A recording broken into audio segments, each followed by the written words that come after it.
ನಮಸ್ತೆ ನನ್ನ ಪ್ರಿಯ ವೀಕ್ಷಕರೇ, ನಮ್ಮ ಲಕ್ಷ ಚಾನಲ್ಗೆ ಸ್ವಾಗತ. ವೀಕ್ಷಕರೇ, ಇವತ್ತು ನಾವು ನೋಡ್ತಿರೋವಂಥದ್ದು ಒಂದು ಭೂತನಾಥನ ನೀವು ಹೇಳ್ದಂಗೆ ಕೇಳೋ ರೀತಿಲಿ ಯಾವ ರೀತಿ ಅದನ್ನ ನೀವು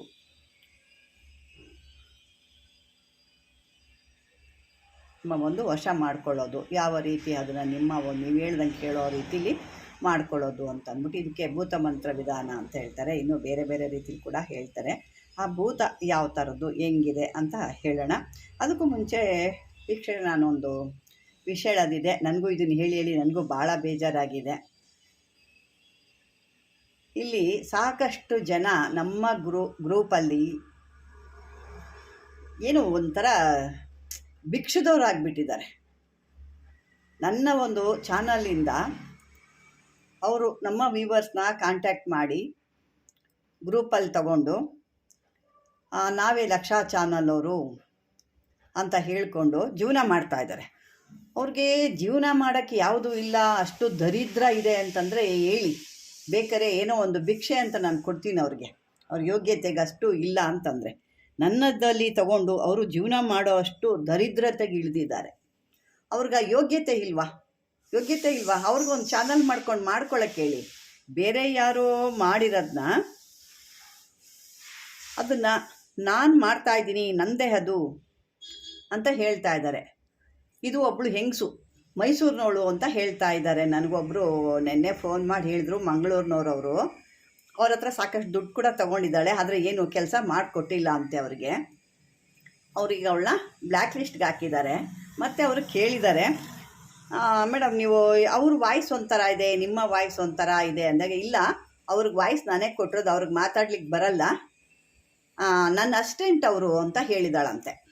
ಇವಳು ಎಂಥ ಕಚ್ಚಡ ಅಂತ ಹೇಳಬೇಕು ಅಂತ ನನಗೆ ಗೊತ್ತಿಲ್ಲ. ಎದುರಿಗೆ ಸಿಕ್ಕಿದ್ರೆ ಮಾತ್ರ, ಯಾಕೆ ನಾವೊಂದು ಸಾಧಕರಾಗಿ ನಾವು ಒಂದು ಬೆಳೆದಿರೋ ಒಂದು ಸಂಪ್ರದಾಯದಿಂದಲೇ ನನ್ನ ಬಾಯಲ್ಲಿ ಕೆಟ್ಟ ಮಾತು ಬರ್ತಾ ಇಲ್ಲ ಅಂದರೆ ಬರೋ ಮಾತುಗಳು ಬೇರೆ ಹಾಕ್ತಾ ಇದ್ವು. ಅವಳಿಗೆ ಯೋಗ್ಯತೆಗೆ ಅಷ್ಟು ಯೋಗ್ಯತೆ ಇಲ್ಲ ಅಂದಮೇಲೆ ಏನಕ್ಕೆ ಅವಳು ಗ್ರೂಪಿಗೆ ಬಂದಿದ್ದಾಳೆ? ಯಾರ್ದೋ ಚಾನಲಲ್ಲಿ ನನ್ನ ಚಾನಲು, ಅದು ಇವಳು ಯೋಗ್ಯತೆಗೆ ಇವಳು ನನಗೆ ವಾಯ್ಸ್ ಕೊಟ್ಟಿದ್ದಾಳಂತೆ, ನಾನು ಅವಳು ಸೆಕ್ರೆಟ್ರಿ ಅಂತೆ. ವೀಕ್ಷಕರೇ, ಇದು ನಿಮಗೆ ಕೇಳಿದಾಗ ಎಷ್ಟು ನೋವಾಗುತ್ತೆ. ನಾವು ಇಷ್ಟು ಕಷ್ಟಪಟ್ಟು, ಇಲ್ಲ ನಿಮ್ಮ ಹತ್ರ ಕಣ್ಣಿದಾಗ ಯಾವುದೂ ತೊಗೊಳ್ತಿಲ್ಲ, ಅಥವಾ ವೀಡಿಯೋ ಕಣ್ಣಿಂದ ನೀವೇನು ತೊಗೊಳ್ತಾ ಇಲ್ಲ, ಏನೋ ನಾವಿರೋವರೆಗೂ ಒಬ್ಬರ ಜೀವನಕ್ಕಾಗಲಿ ಯಾವುದೋ ಒಂದಷ್ಟು ಕಲ್ತ್ಕೊಂಡಾಗ ಅವರ ಜೀವನಕ್ಕೆ ಇದು ಒಳ್ಳೆಯದಾಗುತ್ತೆ ಅಂತ ನಾವು ಮಾಡ್ತಾ ಇದ್ವಿ ಹೊರತು ಇವಳ ಥರ ಹಣಕ್ಕಾಗಿ ನಾವೇನು ಮಾಡ್ತಾ ಇಲ್ಲ.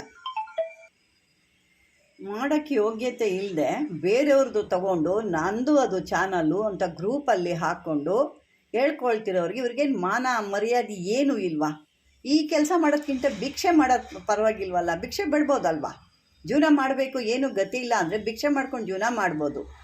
ಇಲ್ಲ ಅವ್ರಿಗೆ ಯೋಗ್ಯತೆ ಇದ್ದರೆ ಒಂದು ಚಾನಲ್ ಮಾಡ್ಕೋಬೋದು.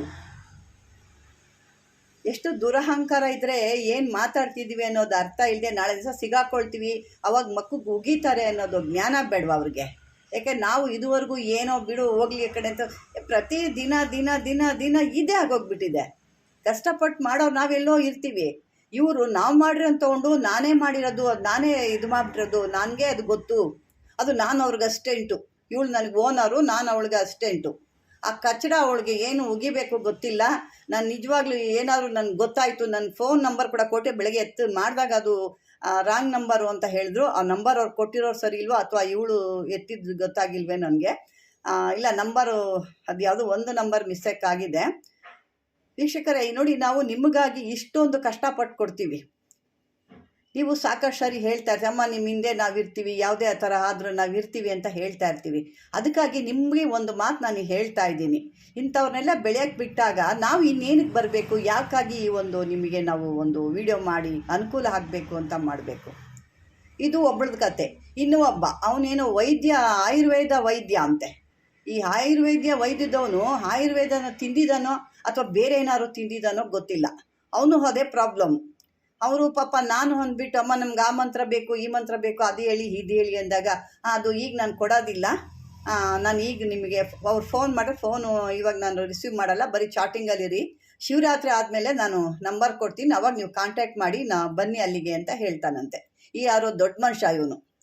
ಇವನೇನು ಆಯುರ್ವೇದಿಕ ವೈದ್ಯ, ಯಾವ ಮೆಂಟಲ್ ವೈದ್ಯ ಇವನು ಅಂತ ಗೊತ್ತಿಲ್ಲ.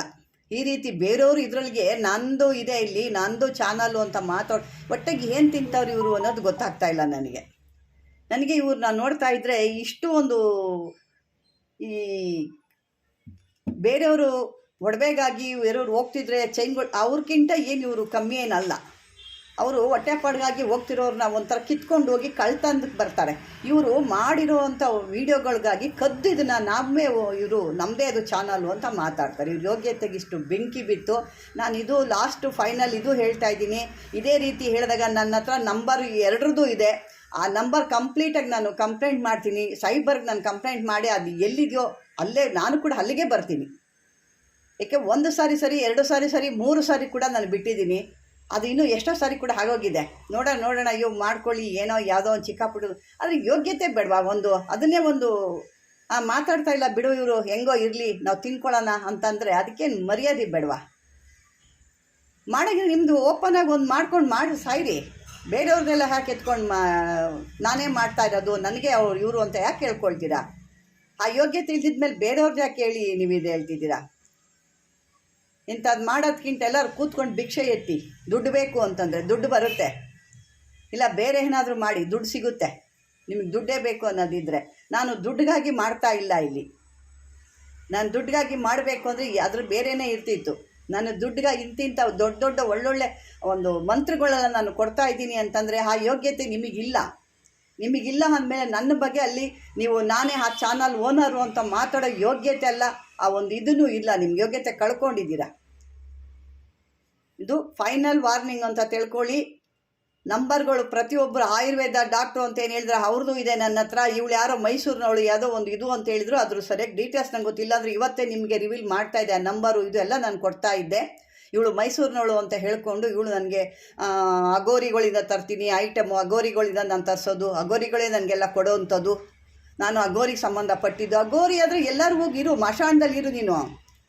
ಅದು ಬಿಟ್ಬಿಟ್ಟು ಬೇರೆಯವ್ರ ಚಾನಲ್ ಯಾಕೆ ನೋಡಿ ಸಾಯ್ತೀಯ? ಯಾಕೆಂದರೆ ನಾನು ಒಂದು ಒಳ್ಳೆ ರೀತಿಲಿ, ಯಾಕೆ ನಾವು ಹುಟ್ಟಿರೋ ಒಂದು ಒಳ್ಳೆ ಮಂತನ ಒಳ್ಳೆ ಸಂಪ್ರದಾಯದಲ್ಲಿ ಬೆಳೆದಿದ್ದೀವಿ. ಬೇರೆಯವ್ರನ್ನ ಬಾಚ್ಕೊಳ್ಳೋ ಅಂಥ ಸಂಪ್ರದಾಯದಲ್ಲಿ ಬೆಳೆದಿಲ್ಲ. ನೀವು ಬೆಳೆದಿದ್ದೀರ ಆ ಥರ. ನಿಮ್ಮ ತಂದೆ ತಾಯಿರು ಆ ರೀತಿ ನಿಮಗೆ ಇಂಥ ಒಂದು ಕಂಡವ್ರದ್ದು ಎತ್ಕೊಂಡು ತಿನ್ನಬೇಕು ಅನ್ನೋದು ದರಿದ್ರ ಬುದ್ಧಿ ತೋರಿಸಿದ್ದಾರೆ. ಆ ಒಂದು ಸಂಪ್ರದಾಯದಲ್ಲಿ ನೀವು ಬೆಳೆದಿದ್ದೀರಾ, ಅದರಿಂದ ನಿಮ್ಗೆ ಅದೇ ಬುದ್ಧಿ. ಯಾರು ಒಳ್ಳೆ ಒಂದು ಸಂಪ್ರದಾಯ ಒಳ್ಳೆ ತಂದೆ ತಾಯಿಗೆ ಹುಟ್ಟಿರ್ತಾರೋ, ಒಳ್ಳೆ ಜಿನ್ನಲ್ಲಿ ಹುಟ್ಟಿರ್ತಾರೋ ಅವ್ರಿಗೆ ಈ ರೀತಿ ಕೆಟ್ಟದ್ದು ಬರಲ್ಲ. ಸ್ವಯಂವಾಗಿ ಕೃಷಿ ಮಾಡಬೇಕು, ಸ್ವಯಂವಾಗಿ ಬೆಳಿಬೇಕು, ನನ್ನದೇ ಆದದ್ದು ಒಂದು ವ್ಯಕ್ತಿತ್ವ ತೋರಿಸ್ಬೇಕು ಅಂತಾರೆ. ಈ ರೀತಿ ತಳಿಗಳಿರ್ತಾವಲ್ವ ಇಂಥವು, ಇವು ಈ ರೀತಿ ಒಂದು ಕಚರಗಳ ಥರ ಹಾಡ್ತವೆ. ನನಗಿನ್ನೂ ಕೆಟ್ಟದಾಗಿ ಮಾತಾಡೋಕ್ಕೆ ನನಗೆ ಆಗ್ತಾ ಇಲ್ಲ. ನಿಮ್ಮ ಲೆವೆಲ್ಗೆ ನಾನು ಇಳಿಯೋಕ್ಕೂ ನನ್ನ ಕೈಲಿ ಆಗಲ್ಲ. ಆದರೆ ನಾನು ಮಾಡೋ ಬೇರೆ ರೀತಿಯೇ ಇದೆ ನನಗೆ. ಆ ರೀತಿ ನಾನು ಮಾಡಬೇಕಾಗುತ್ತೆ. ಆಮೇಲೆ ನೀವು ಜೀವನದಲ್ಲಿ ಯಾವ ಆಯುರ್ವೇದ ಪಂಡಿತರು ಅಂತ ಹಾಕ್ಕೊಂಡಿದ್ರೆ ಯಾವಳು ನಾನು ಅಗೋರಿ ಕಡೆಯಿಂದ ಬಂದು ಅವರೆಲ್ಲ ಎಲ್ಲಿಗೆ ಹೋಗ್ತಾರೆ ಅನ್ನೋದು ಗೊತ್ತಿಲ್ಲ. ಆಮೇಲೆ ತಿರ್ಗಿ ಅದ್ರ ಜೀವನದಲ್ಲೆಲ್ಲ ಅದ್ರ ಶೇಷ ಉಳಿಯಲ್ಲ. ನಿಮ್ಮನ್ನ ಯಾರು ಇಂಥವ್ರು ಇದ್ದರು ಅಂತ ಕೂಡ ಅನ್ನಲ್ಲ. ಆ ರೀತಿ ಆಗೋಗ್ಬಿಡ್ತೀರಾ. ಇದು ಇವರೇ ಅಲ್ಲ, ಇನ್ನು ಯಾರು ನನ್ನ ಒಂದು ಯೂಟ್ಯೂಬ್ ನನ್ನ ಒಂದು ಚಾನಲ್ ಲಕ್ಷ ಚಾನಲ್ನ ಹೆಸರಿಟ್ಕೊಂಡು ಅದರಲ್ಲಿ ಗ್ರೂಪಲ್ಲಿ ನೀವು ಸೇರ್ಕೊಂಡು ಮಾಡ್ತಾ ಇದ್ದೀರಾ, ಅವ್ರಿಗೆಲ್ಲರಿಗೂ ಸೇರಿ ಹೇಳ್ತಾ ಇದ್ದೀನಿ. ಮತ್ತು ವೀಕ್ಷಕರೇ ನಿಮಗೂ ಕೂಡ ಹೇಳ್ತಾ ಇದ್ದೀನಿ, ನಾನಿಲ್ಲಿ ಯಾವುದೇ ರೀತಿ ನಾನು ಒಂದು ಅಸಿಸ್ಟೆಂಟ್ ಆಗಲಿ, ನನಗೊಂದು PA ಆಗಲಿ ಯಾರೂ ಇಲ್ಲ. ಡೈರೆಕ್ಟಾಗಿ ನಾನೇ ಫೋನ್ ಎತ್ತಿದ್ದೀನಿ, ಫೋನ್ ತೊಗೊಂಡು ನಾನೇ ಮಾತಾಡ್ತೀನಿ. ಪ್ರತಿಯೊಂದು ನಾನೇ ಇರುತ್ತೆ. ಇಲ್ಲಿ ಬೇರೆ ಯಾರೋ ಎತ್ಕೊಂಡಿದ್ರು, ಮಾತಾಡಿದ್ರು, ಅವ್ರಿಗೆ ಹಾಕಿದ್ರು, ಇವ್ರಿಗೆ ಹಾಕಿದ್ರು, ಅವ್ರು ತೆಗ್ದಿದ್ರು, ಇವೆಲ್ಲ ಏನೂ ಇರಲ್ಲ ಇಲ್ಲಿ. ಡೈರೆಕ್ಟಾಗಿ ನಾನೇ ಇರುತ್ತೆ. ಯಾಕೆ ನಾನು ಒಂದಿಬ್ಬರು ಅಸಿಸ್ಟೆಂಟ್ ಇಟ್ಕೊಂಡು ತಲೆ ಮೇಲೆ ನಮಗೂ ಕಲ್ಲು ಎಳೆದ್ಬಿಟ್ಟು ಹೋಗಿದ್ದಾರೆ. ಸಾಕಷ್ಟು ಕೆಲವೊಂದು ವಸ್ತುಗಳನ್ನೇ ಅವರು ಕಾಣೆ ಮಾಡಿಬಿಟ್ರು. ಹಾಗಾಗಿ ಈ ನೆಂಬ ಅನ್ನೋ ವಿಷಯನೇ ನನಗೆ ಸತ್ತೋಗಿದೆ. ಈಗ ಯಾರನ್ನೂ ನೆಂಬೋ ಸ್ಥಿತಿಲಿಲ್ಲ. ಈಗ ಈ ವಿಡಿಯೋ ಮಾಡೋಕ್ಕೂ ನನಗೆ ಆಸಕ್ತಿನೇ ಹೊರಟೋಗ್ತಾ ಇದೆ. ಬೇಡ, ಯಾಕಾಗಿ ಮಾಡಬೇಕು ವಿಡಿಯೋ? ಯಾರಿಗೂ ನಮಗೆ ಒಂದು ಬೇಕು, ನಮ್ಗೆ ಇಂಥದ್ದು ಒಂದು ಉಳಿಸ್ಕೋಬೇಕು ಅಂತ ಯಾರಿಗೂ ಇಲ್ದಿದ ಮೇಲೆ ಯಾಕೆ ನಾನು ಮಾಡಬೇಕು ಈ ವಿಡಿಯೋ ಅನ್ನೋದು ನನಗೆ ಜಿಗುಪ್ಸೆ ಬಂದುಬಿಟ್ಟಿದೆ. ಇದರಲ್ಲಿ ಎಷ್ಟು ಜನ ಸಪೋರ್ಟ್ ಮಾಡ್ತಾರೆ, ಎಷ್ಟು ಜನ ಅವ್ರಿಗೆ ಯಾವ ರೀತಿ ರೇಟ್ ಕೊಡ್ತೀರಾ ನೋಡಿ, ನೀವು ಮಾತಾಡಿ. ನಾನು ಕೂಡ ನನ್ನ ಕೈಲಾದಷ್ಟು ಮಾಡಿ, ನೀವು ಅದಕ್ಕೆ ನನಗೆ ಸಪೋರ್ಟಾಗಿ ನಿಂತಿದ್ದೀನಿ ಅಂತ ಹೇಳಿದ್ದೀರಾ. ಎಷ್ಟು ಸಪೋರ್ಟ್ ಮಾಡ್ತೀರಾ ಅಂತ ಈಗ ಗೊತ್ತಾಗುತ್ತೆ. ದಯವಿಟ್ಟು ಇಂಥ ಒಂದು ಕಚರಾ ಕೆಲಸ ದಯವಿಟ್ಟು ಮಾಡೋಕ್ಕೆ ಹೋಗಬೇಡಿ ಅಂತ ಹೇಳ್ತಾ, ವೀಕ್ಷಕರೇ ನಾನು ಕೊನೆ ಇದು ಕೂಡ ಆಗ್ಬೋದು. ಇದು ನಿಮ್ಮ ಎಲ್ಲ ಒಂದು ಕೈಯಲ್ಲಿದೆ. ನೀವು ಯಾವ ರೀತಿ ಸಪೋರ್ಟ್ ಮಾಡ್ತೀರಾ ಅನ್ನೋದು ಈ ವಿಡಿಯೋ ಮೇಲೆ ಡಿಪೆಂಡ್ ಆಗಿದೆ. ಬನ್ನಿ, ಇವತ್ತಿನ ಕೊನೆಯದು ಆಗ್ಬೋದು ಅಥವಾ ಮುಂದೆ ಕೂಡ ಹೋಗ್ಬೋದು. ಈ ಒಂದು ಕೊನೆಯದಾಗಿ ನಾನು ಹೇಳಬೇಕು ಅಂದರೆ ಹೇಳ್ಬಿಡೋಣ. ಈ ಭೂತ ಪ್ರೇತಗಳನ್ನ ನಾವು ಸಿದ್ಧಿ ಮಾಡಿಟ್ಕೊಂಡಾಗ ನಮಗೆ ಬೇಕಾದಂಥ ಕೆಲಸಗಳನ್ನ ಮಾಡಿಕೊಡುತ್ತೆ ಇದು. ಅದಕ್ಕೆ ಈ ಮಂತ್ರ ಇದು. ಈ ಮಂತ್ರದಿಂದ ಕೆಲವೊಂದು ಭೂತ ಶಿಲೆಗಳು ಇಟ್ಕೊಂಡಿರ್ತೀರ. ಆ ಭೂತ ಶಿಲೆಗಳನ್ನ ನೀವು ಅಭಿಮಂತ್ರ ಮಾಡಿ ಅದರಲ್ಲಿ ಅಭಿಮಂತ್ರ ಮಾಡ್ತಾ ಮಾಡ್ತಾ ಮಂತ್ರನ ಅದು ಒಂದು ಚೇತನಗೊಂಡ್ಬಿಡುತ್ತೆ. ಅಂದರೆ ಅದರೊಳಗೆ ಶಕ್ತಿ ತುಂಬಿಕೊಳ್ಳುತ್ತೆ. ಆವಾಗ ನೀವು ಹೇಳಿದ ಕೆಲಸಗಳನ್ನೆಲ್ಲ ಅದು ಮಾಡಿಕೊಡುತ್ತೆ. ಅಥವಾ ವೈರಿ ಮನೆಗಳಿಗೆ, ನಿಮ್ಮ ಶತ್ರು ಮನೆಗಳಿಗೆ ಇಂಥದ್ದು ಮಾಡ್ಬಾ ಅಂದರೆ ಅಲ್ಲಿ ಹೋಗಿ ಒಂದು ಕಲ್ಲು ಮಣ್ಣು, ಈಗ ಬಾನಾಮತಿ ಅಂತ ಏನು ಹೇಳ್ತೀರಲ್ವ, ಅದು ಕೂಡ ಅದು ಹಾಕಿ ಬಂದುಬಿಡುತ್ತೆ. ಅಷ್ಟು ಸಮರ್ಥವಾಗಿರುತ್ತೆ. ಈ ಭೂತ ಶಿಲೆಗೆ ನಾವಿನ್ನೂ ಜಾಸ್ತಿ ಹೇಳ್ಬೇಕು, ಇನ್ನೂ ನಾವು ಹೇಳ್ದಂಗೆ ಇದು ಕೇಳಬೇಕು ಅನ್ನೋದಿದ್ದರೆ ಇದಕ್ಕೆ ಅದನ್ನು ಉಗ್ರಗೊಳಿಸ್ಬೇಕು. ಅಂದರೆ ಭಾಳ ಕೋಪ ಬರೆಸ್ಬೇಕು ಅದಕ್ಕೆ. ಆ ಕೋಪ ಬರೆಸ್ದಾಗಲೇ ಅದು ಇನ್ನೂ ಒಳ್ಳೆ ಕೆಲಸ ಮಾಡಿಸ್ಕೊಂಬರೋದು. ಅದಕ್ಕೆ ಬೇಕಂದರೆ ಈ ಖಾರದ್ದು ಮೆಣಸು ಬರುತ್ತಲ್ವ, ಖಾರದ್ದು ಮೆಣಸು ಅಥವಾ ಮೆಣಸಿನಕಾಯಿ, ಒಳ್ಳೆ ಖಾರವಾದ ಮೆಣಸು ತೊಗೋಬೇಕು. ಮೆಣಸು ಅಥವಾ ಮೆಣಸಿನಕಾಯಿ ತೊಗೊಂಡು ಈ ಗೋಮೂತ್ರ, ಶುದ್ಧವಾದ ಗೋಮೂತ್ರದಲ್ಲಿ ಇದನ್ನು ಹರಿದುಬಿಟ್ಟು ಆ ಶಿಲೆಗೆ ಲೇಪನ ಮಾಡಬೇಕು. ಲೇಪನ ಮಾಡಿ ಮತ್ತು ಆ ಮಂತ್ರವನ್ನು ಒಳ್ಳೆ ಒಂದು ವೃತ್ತಾಚರಣೆ ಥರ ಮಾಡಿ ಕಟ್ಟುನಿಟ್ಟಿನಿಂದ ಈ ಮಂತ್ರನ ಅದಕ್ಕೆ ಮಾಡಿದ್ದೆ ಆದರೆ ಆ ಭೂತ ಶಕ್ತಿಗೆ ಬಹಳ ಬೇಗ ಅದಕ್ಕೆ ಶಕ್ತಿ ಬರುತ್ತೆ. ಮತ್ತು ಅದು ಕೋಪ ಬರುತ್ತೆ. ಕೋಪ ನಿಮಗೆ ತೊಂದರೆ ಕೊಡಲ್ಲ. ಅದು ಏನು ನೀವು ಹೇಳ್ತಿರಲ್ಲ ಆ ಕೆಲಸನ ಬೇಗ ಮಾಡ್ಕೊಂಬರುತ್ತೆ ಅದು. ಆವಾಗ ಅದು ಈ ಸಾಧಕ ಏನು ಹೇಳ್ತಾನೋ ಆ ಕೆಲಸನ ಆದಷ್ಟು ಬೇಗ ಅದು ಮಾಡ್ಕೊಂಡು ಬರುತ್ತೆ. ಆವಾಗ ಅದ್ರ ಕೆಲಸಕ್ಕೊಂದು ಶಕ್ತಿ ಬರುತ್ತೆ.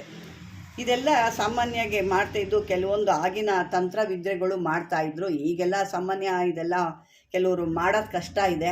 ಯಾಕೆಂದರೆ ಆ ಭೂತ ಇದು ಮಾಡಬೇಕು ಅಂದ್ರೇ ಭಾಳ ಭೂತ ಶಿಲೆಗಳು ಅಂತಲೇ ಬರ್ತಾರೆ. ಆ ಶಿಲೆಗಳನ್ನ ಸಿಕ್ಕೋದು ಕಷ್ಟ ಇರುತ್ತೆ. ಇವೆಲ್ಲ ಅಂದರೆ ನೀವು ಮರದಲ್ಲಿ ಮಾಡೋ ಅಂಥ ಭೂತ ಶಿಲೆಗಳಲ್ಲ. ಇದರಲ್ಲಿ ಕೂಡ ಕೆಲವು ಭೂತ ಶಿಲೆಗಳು ಇರ್ತವೆ. ನೀವು ಕೆಲವು ಮರಗಳಲ್ಲಿ ಮಾಡಿರ್ತೀರ. ಅಂದರೆ ಅದು ನೀವು ಸ್ಟಾರ್ಟಿಂಗಲ್ಲಿ ಏನು ಮಾಡ್ತೀರೋ ಅದೇ ರೀತಿ ಮಾಡ್ಕೊಂಡು ಹೋಗಬೇಕು. ಅದಕ್ಕೆ ಏನೋ ಒಂದು ಮಾಡಿದಾಗ ಬೇರೆ ರಿಯಾಕ್ಷನ್ ಕೂಡ ಆಗ್ಬೋದು. ಇದನ್ನು ನೀವು ಅದರಲ್ಲಿ ಕೆಲಸ ಆಗುತ್ತಾ ಇಲ್ವಾ ಅಂತ ನೋಡಿದಾಗ ನೀವು ಮೊದಲು ಇದನ್ನು ಸ್ವಲ್ಪವಾಗಿ ಮಾಡಿ ಇದು ಕಾರ್ಯಕ್ಕೆ ಬರುತ್ತಾ ಇಲ್ವಾ ಅಂತ ನೋಡಬೇಕು. ಇದು ಅಂತಂದರೆ ಒಂದು